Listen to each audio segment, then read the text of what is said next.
saya cerita sedikit. Di fikih kita, di kajian-kajian fikih kita memang ada istilah ini harus didengar karena ini ngaji dan sama status kita sama. Al-wasiyah ila ta'ah ya ta'ah, terus al-wasilah ilal maksiyah ya maksiyah. Jadi kalau kita jadi perangkat taat ya ibadah, kalau jadi perangkat maksiat juga maksiat. Sehingga di ilmu medis maupun di jasa online atau ojek atau apa, misalnya pertanyaannya kita pekerja paket profesional, boleh ndak ngantarkan paket narkoba? Ya jawabannya tentu ndak boleh, karena bukan masalah pekerjaannya, tapi yang diantar adalah sesuatu yang haram. Begitu juga boleh enggak ketika ada lelaki hidung belang tanya tempat mesum, kalau kamu nunjukkan berarti kan ikut berkontribusi. Ya kamu bisa meneruskan gimana hukumnya mengantar gitu misalnya. Nah, kiai juga sama sebetulnya. Kiai juga bisa dimanfaatkan orang yang macam-macam untuk kekuatan yang macam-macam. Jadi hukum ini sama, kamu tidak usah tersinggung misalnya. Kalau di fikih biasanya disebutkan menjual pedang pada begal juga enggak boleh karena digunakan yang tidak baik. Begitu juga misalnya apapun profesionalitas kita, misalnya paket, kita nganter ke paket yang apa? Paket ganja misalnya. Fikih ini harus kamu ketahui dulu sehingga hukum turunannya, ingat Allah misalnya, ini bisa kena. Kita tidak boleh ingat Allah dalam keadaan maksiat yang enggak diridani Allah. Karena mau tidak mau fikih ini hukum dasar. Sholat pun bisa kena semprit. Misalnya kita sholat karena tugas, bukan karena lillahi ta'ala.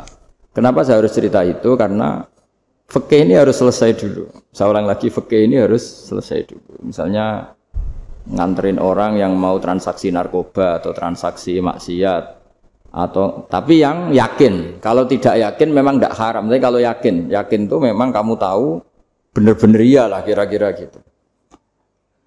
Supaya taat itu ada di semua kehidupan. Sehingga nanti Indonesia kalau semuanya begini kan, yang cari sarana maksiat itu bahkan sekedar transportasi aja susah karena semuanya tidak mau misalnya.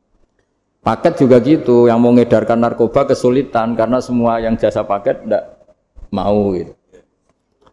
Begitu seterusnya, sehingga negara ini kita bantu bahwa awal ketidakbaikan di semua negara itu pasti karena maksiat. Maksiat itu mengganggu.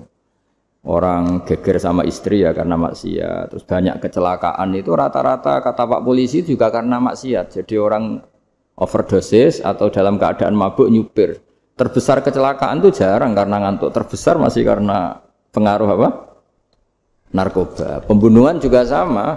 Orang Indonesia itu mudah sekali memaafkan temannya, tetangganya. Tapi kalau sudah efek dari narkoba, bunuh itu jadi mudah itu jadi. Nah, Anda juga harus fair, jangan.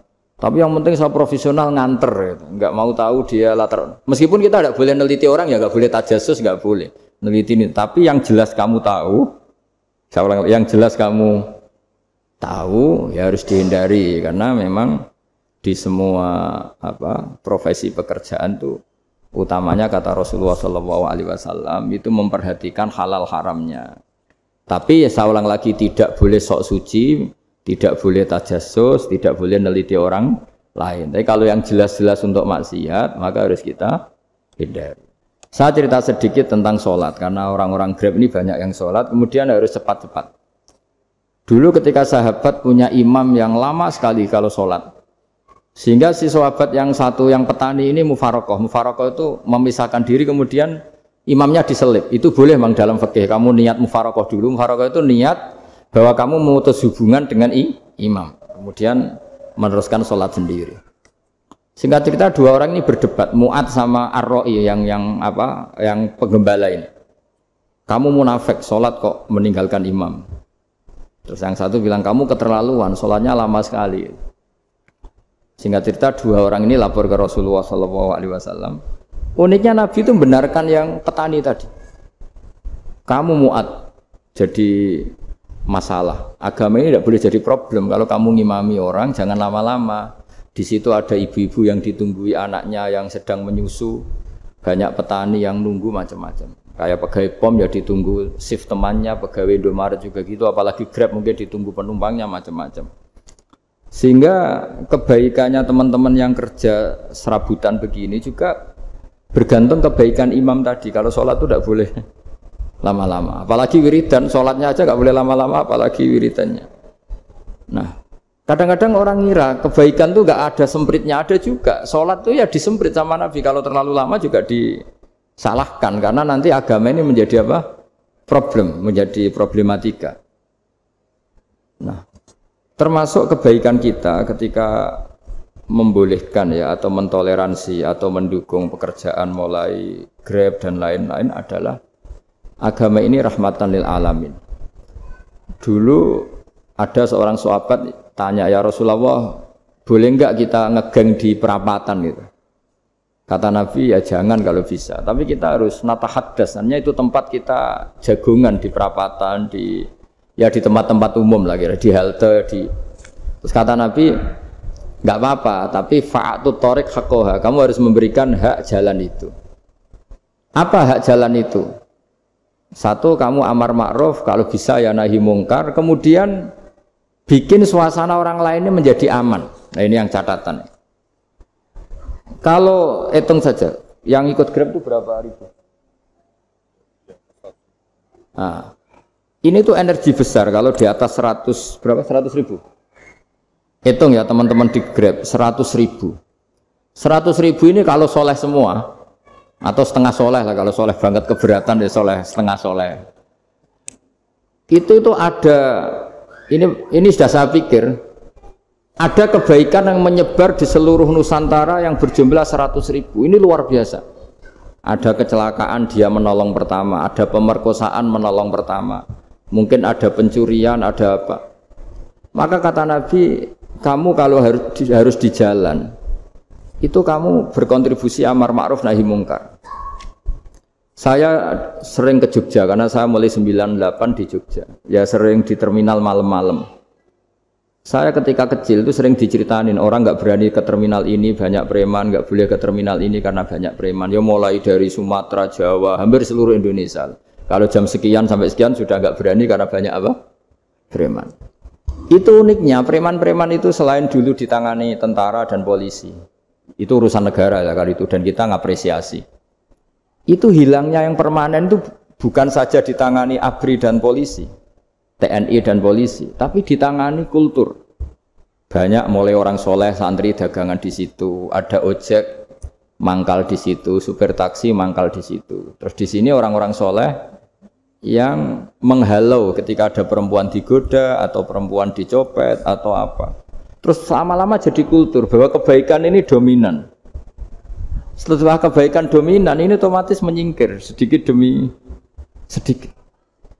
Jadi selain negara ini harus melakukan sesuatu yang seharusnya, yaitu menjaga masyarakat dari kriminalitas, sebetulnya yang paling awet dan paling mudah dilakukan itu tadi, kebaikan harus menjadi kultur bersama.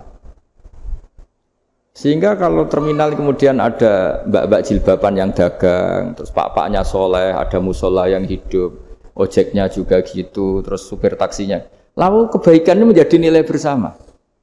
Menikah wonten pertanyaan Gus saking Pak Muhammad Arwani. Pertanyaannya adalah bagaimana cara untuk meningkatkan iman dan takwa kita kepada Allah Subhanahu wa taala jika di situ kita sangat sulit untuk meninggalkan maksiat.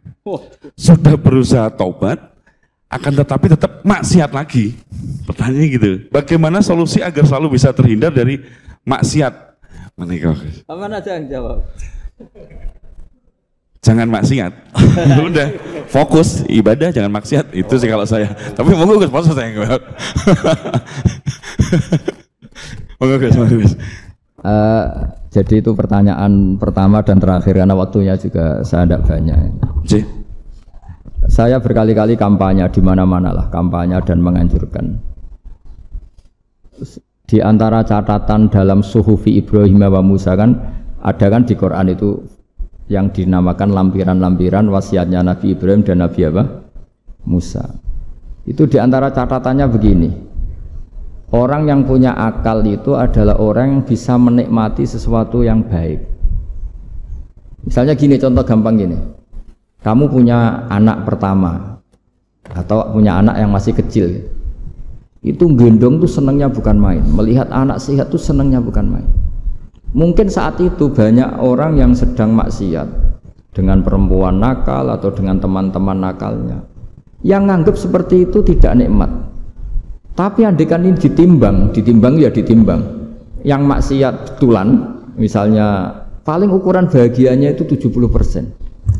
Tapi yang ini, yang nimang anak baru lahir atau masih kecil, corong Jawa ngeloni anak, bisa saja bahagianya itu sampai 100%.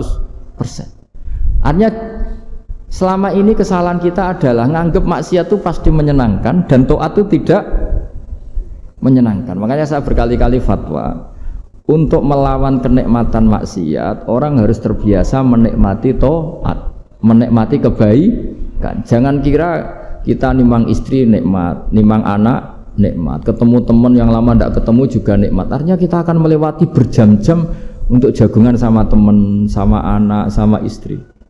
Dan itu harus kamu nikmati supaya mengganti tidak berkebutuhan nikmat yang lewat jalur maksiat. Jadi saya mohon sarana-sarana yang menyenangkan itu, yang taat itu kita maksimalkan. Makanya bapak saya itu sering pesen, kowe nak ngaji sing guyon, sing seneng. Nganti wong maksiat itu karena cari kesenangan. Coba kalau kesenangan itu sudah didapatkan saat taat, maka tidak butuh lagi kesenangan yang berbentuk maksiat. Makanya orang-orang wali dulu kalau sudah sholat itu gak bisa berhenti karena merasa nikmat. Makanya Nabi pernah ngendikan wa qurratu aini fi sholat, nyaman saya itu kalau sedang sholat. Itu tadi. Bayangkan kalau besok itu pasti mati. Makanya latihannya harus gitu. Bayangkan besok itu pasti mati. Berarti itu hari terakhir kamu. Ya, hari dengan merasa hari terakhir itu kalau kamu maksiat kan malu. Waduh, saya mati pas. Makanya sholli sholata muwaddiin, kamu sholat seakan-akan itu sholat terakhir.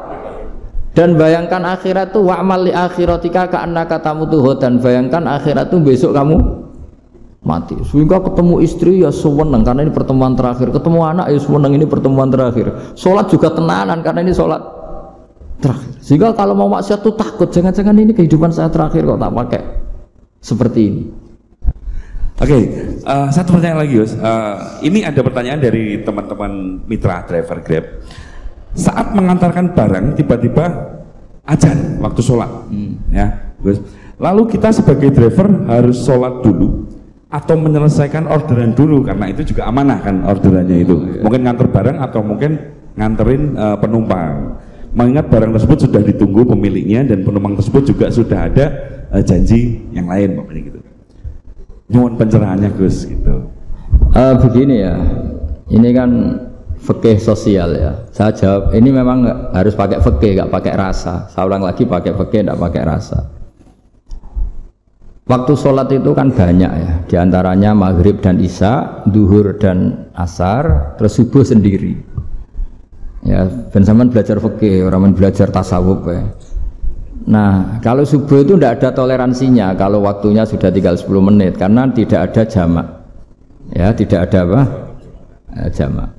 Sehingga misalnya kalau kamu ngojek waktu tinggal 10 menit ya harus sholat.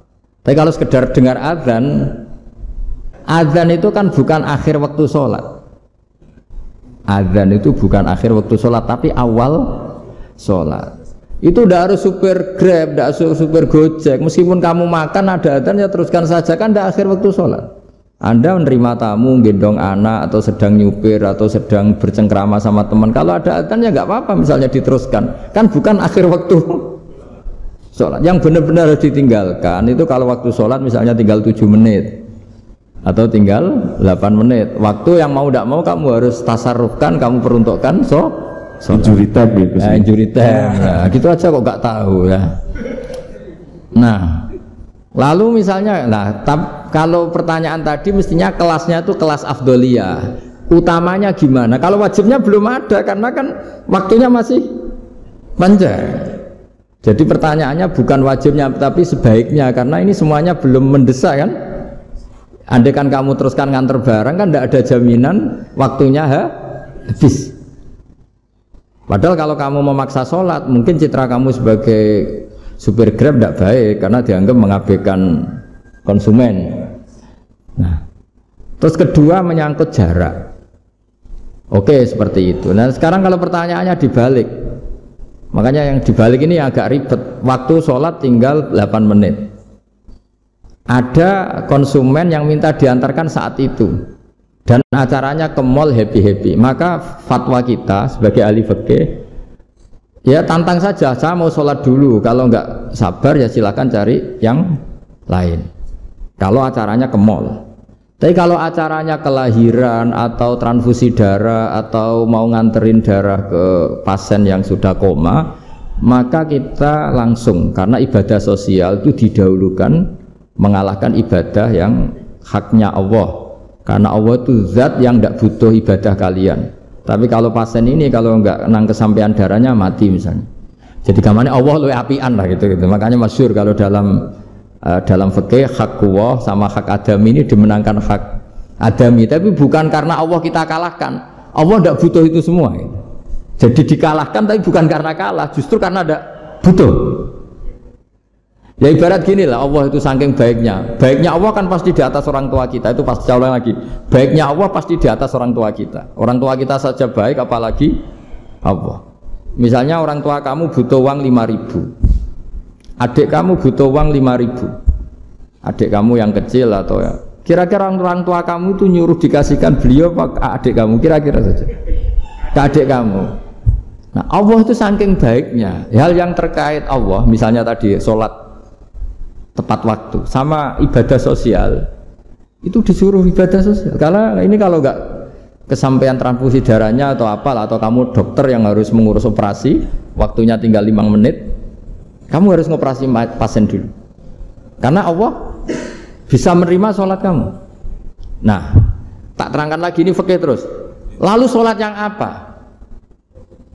Kalau sholat itu antara maghrib dan isya, dan nanti yang terlambat itu maghrib, kita ngikuti ulama yang mengatakan jika ada darurat, maka maghrib dan isya boleh dijamak meskipun tidak atas nama pergi. Kan jarak kamu kan tidak jarak masafatu qasrin. Artinya apa? Misalnya saya dokter, harus operasi, waktu saya tinggal 8 menit mau maghrib, ternyata harus ada operasi. Kalau saya nggak nangani, mati. Saya harus operasi.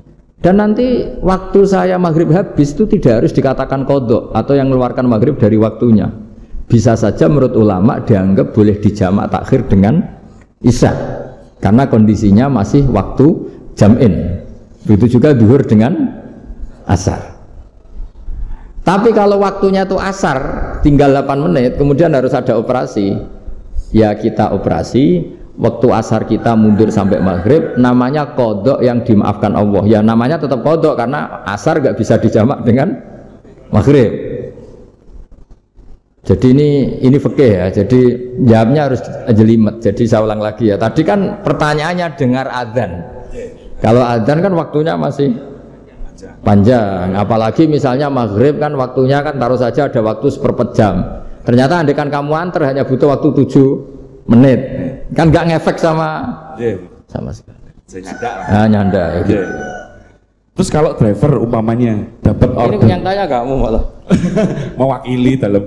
Kalau ada driver dapat orderan food, nganterin makanan, tapi makanannya non halal, niku fakihipun pripun? Nah, makanya itu tadi. Kamu tahu betul kalau itu non halal loh? Kalau itu sudah tahu pasti non halal. Nah, ya, daging Tyrannosaurus, ngoten mungkin.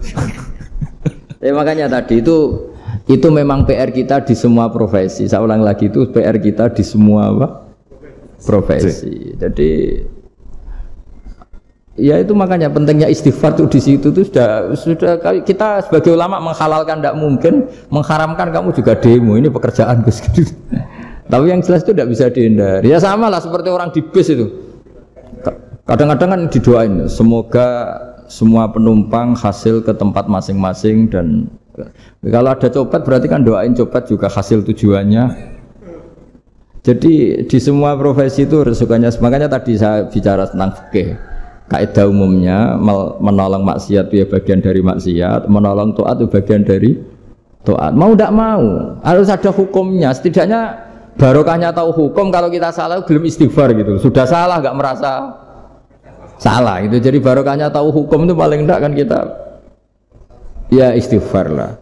Kan ya tadi seperti paket misalnya, kan ada saja orang paket yang jelas-jelas barangnya itu haram. Tapi atas nama profesionalitas kan mungkin tetap dikirimkan. Tapi barokahnya ngerti hukum, dia istighfar. Nah, tapi karena kalau kita menyarankan sudah ada usah pekerjaan yang lain banyak nanti kan rai-rai potongan tawakal dikandani ngono kan ya repot. Nah kalau kita kiai guys, gak apa-apa, serius pangeran sugih. Menurut sampean harusnya ternuntut, Gus saya karena fatwa jenengan saya sekarang miskin ini gimana pertanggung jawabannya? Ya ribet kan? Tapi saya ulang lagi itu seninya ngelola kehidupan semuanya seperti itu. Jadi makanya kita nggak pernah berhenti berdoa, Robbana zolamna anfusana. Karena dalam sisi semua hidup kita pasti ada unsur nggak benernya gitu. Ya saya ulang lagi, pokoknya kaidah umumnya itu menolong taat itu ya ikut bagian dari taat, menolong maksiat ya bagian dari maksiat. Tapi ya tadi ya kita harus istighfar. Kan cuma tadi yang jelas-jelas maksiat dan kita tidak tajassus. Saya ulang lagi tidak tajassus itu neliti wong nanti jelimet. Jadi misalnya ada perempuan mau ngojek ke sini ya diantar saja, jangan tanya detail. Itu apanya Mbak? Hubungannya dengan kamu apanya? Wah ya ribet kalau jadi kepo. Jadi kepo ya tidak perlu gitu. Hanya sudah umumnya orang saja sudah. Nah, lama-lama juga gitu kalau ada bapak-bapak main itu ke siapa Pak? Tujuannya laki apa perempuan Pak? Surat nikah mana Pak? Oh, surat nikah mana? Saya sudah nikah gitu. Geng. Ya, jadi seperti itu tadi. Biasa ilmu pakainya nanti salah saya terus banyak lagi Gus. Dan memang non sewu mohon maaf untuk semuanya kalau waktu kita juga terbatas. Ya, tidak bisa karena bentar lagi juga kita akan masuki waktu maghrib, pada maghrib. Jadi secara jadwal juga memang harus kita tutup. Makatan Gus kepada rekan-rekan semua, saudara, rekan-rekan driver juga dan juga yang hadir pada sore hari ini. Jadi kita langsung tutup aja, ya. Tapi sebelum itu kita berdoa dulu, sarang-sarang Gus mohon dipimpin. Ya supaya sesuai dengan tema kita pada siang sore hari ini, rezeki, berkah dan juga istiqomah. Kan ngaten. Ceritane ngaten Gus.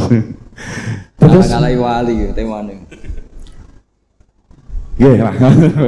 Dalam badhe amin nek nggih mikir gitu. Tapi nek sange diamini dalam matur Gus. Bahwa Gus dalam materi untuk memimpin doa. Bismillahirrahmanirrahim. Nahmaduka ya ghafuru ya syakuru masalli wa sallim ala basyirina Muhammad wa sahbihi wa barik wa sallim asma'in. Allahumma ya wa barik lana fi ikhtiyarina wa barik lana fi kasbina wa barik lana fi muakhatina wa barik lana ya Allah fi islahina.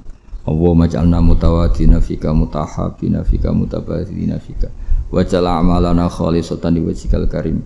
Allahumma ij'al himmatana wal fi hadid dar ila kalimatikal ulya ya Allah wa da'wata ilaika wa dzikras ismika ya wa dzikras ismika ya uluwan fil ardi ya Allah urzuqna ya wa himmatan aliyatan himmatan ya Allah nakunu fi hadhihi dar mu'dina kalimatakal ulya warzuqna kalimatal ulya ma'al muslimina ya Allah fil baldah Indonesia waj'al ya wa hadil baldah baldatan mubarakan mahmiyatan min intik mar'iyatan min intik Allahumma alif baina qulubina wa aslih data bainina wa marhamata habibika Muhammad wa aslih mata habibika Muhammad wa tahannan ala ummati habibika Muhammad waj'alna ya Allah radina muyassarina fi arzakina mubarakina fi arzakina barakatan minka wa auna minka wa fadlan minka ya khairar razikin wa ya arhamar rahimin waj'alna ya muqimis salat jami'an ya Allah waj'al farhatana farahan fi ta'atika ya Allah fi mubahatika ya Allah